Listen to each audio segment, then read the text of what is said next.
Hi,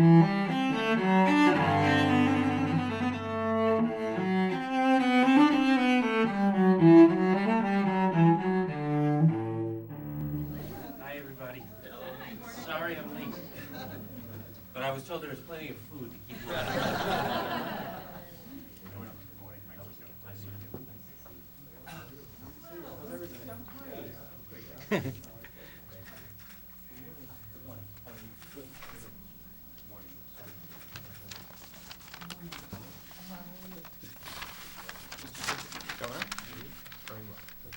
Good morning, everyone. Welcome to North Reading on a beautiful day. Especially want to welcome the Governor, Governor Patrick, and Transportation Secretary Richard Davey here today. We look forward to seeing you, and we've rolled out the red carpet and vacuumed the rugs, so we're glad that you're here. I just want to recognize members of my board, the Board of Selectmen, who are here, members of the school committee, and members of the Planning Commission who are also here for this event. We're excited to see you, and this is an exciting opportunity for our little town. It's not very often that the Governor and Transportation Secretary come out to pay us a visit, so we are truly honored. Governor, we want to thank you for your intelligence, your conviction, and your wisdom in leading the Commonwealth. We appreciate and respect your ideas. We appreciate the civil dialogue that you engage in from the top, and we appreciate your being here today. You've successfully fought your way through difficult economic times. You're committed to education, innovation, and infrastructure. And the purpose of today's discussion, as we know, is to talk more along the lines of infrastructure. We know that there's an ambitious plan that's been put forth by the Governor and by the Secretary. Secretary Richard Davey was appointed to his position in September of 2011. He leads a 10,000-person organization.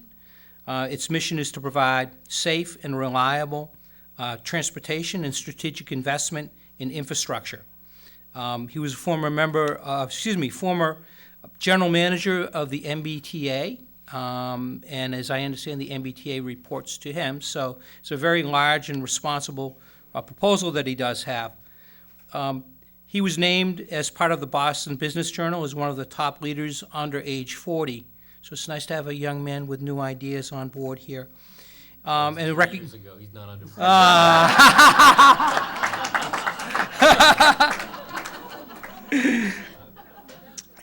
Secretary has his bachelor's degree from the College of the Holy Cross, and he has his Juris Doctor from Gonzaga School of Law.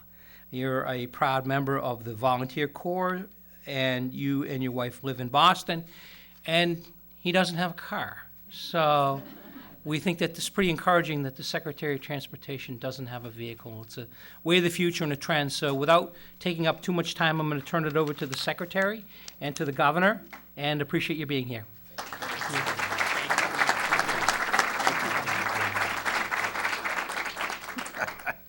It's because I color my hair now. That's why I don't look like well, fair enough. That's right. That's right. At least I have hair to color. That's a comment from our follically challenged friend. So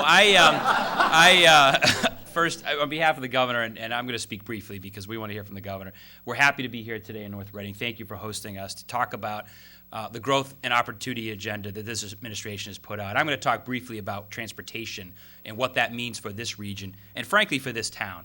Every city and town in the Commonwealth will see improvements under the Governor's budget, under the Governor's plan. Every city and town, 351. So whether it's Chapter 90 dollars that can come to North Reading to make road improvements, crosswalk improvements, things that the administrator and the selectmen have been asking for so long, whether it's $2 million under our program for a bridge right here in North Reading that you can't get done because you don't have enough resources to do it. Our plan will deliver that. And more importantly, for this region, one of the biggest projects that we propose to do and do finally solve is that convexing traffic problem on Route 95 and 93 in Woburn, which 375,000 cars go through that intersection every single day. We believe our plan will save all of you who drive it, all of you watching who drive it, 320,000 hours a year. And that's what in transportation, my mother tells me I should be doing, is giving people more time back. And that is exactly what our plan does. With that, I want to introduce my boss, who has been a champion not only for transportation improvements in this state, but to make sure that opportunity is available to everyone in this state. And that is what our budget, that is what our plan puts forward. Join me in welcoming Governor Deval Patrick. Thank you very much. I thank you, Mr. Secretary, for your youthful leadership and always effective partnership. He's a great member of our team. Greg, thank you, and to all of the town officials for the warm welcome today. And thank you all for coming out today. I want to also just acknowledge all the folks from the Department of Transportation who pulled together so well to help us all get through the blizzard, and we thank you for really outstanding work. We are a more efficient, better managed transportation organization, I think, than ever here in the Commonwealth. But even with all of this progress, there are still many, many unmet needs here in Reading, in this region and across the Commonwealth. What the Commonwealth needs and deserves is a 21st century transportation network, and reform alone will not give us that. Our residents have told us that they want subways that run later into the evening. They want regional buses and commuter trains that run on the weekends. They want bridges that are safe. They want projects that are built more quickly and a system that is more modern. They want safer, smoother roads that bring less wear and tear on their cars and trucks. They want access to jobs, affordable housing, and recreation, and they want it equitably in every region of the Commonwealth. They aren't frivolous or unreasonable wants. They're perfectly reasonable claims on building a stronger community. And it's precisely what the Commonwealth needs to be economically strong in the future. So I have proposed new revenue in this budget. You know, the scary topic we're never supposed to talk about. But I have proposed new revenue in this budget in order to build that better and stronger tomorrow. And it's about paying the bills we inherited, about repairing our aging roads, rails, and bridges, and making targeted expansions to unlock long-term economic development all across the state. Now, what does that mean here? Well, you heard about at least a couple of the projects in your neighborhood. It means taking the busiest interchange in the whole of the Commonwealth, the I-93 and I-95 connection, and reconstructing it to make it simpler, safer, and more efficient, and giving you back time. It means rehabilitating the Main Street Bridge over the Ipswich River here in North Reading.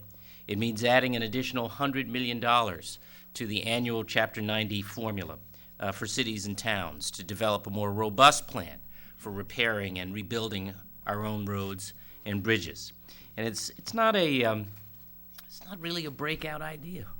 It's a very old-fashioned idea about paying what we need to pay, all of us, to lift our entire community and make the Commonwealth stronger.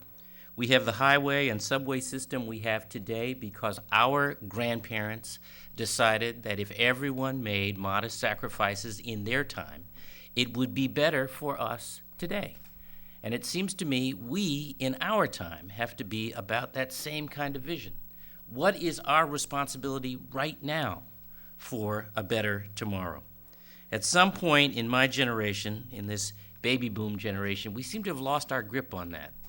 I read an article, a column some time ago that compared the greatest generation to this baby boom generation of mine. And it described the greatest generation the way we've all heard it described, the generation that built and, first of all, that fought and won the Second World War and then rebuilt Europe and Japan. And then they came home and they created great public institutions, and libraries and universities and the federal highway system. They envisioned the social safety net we so worry about today. They sent a man to the moon. And then the author described my generation, the baby boom generation, as the grasshopper generation, because he said we've been feeding off of that all our lives.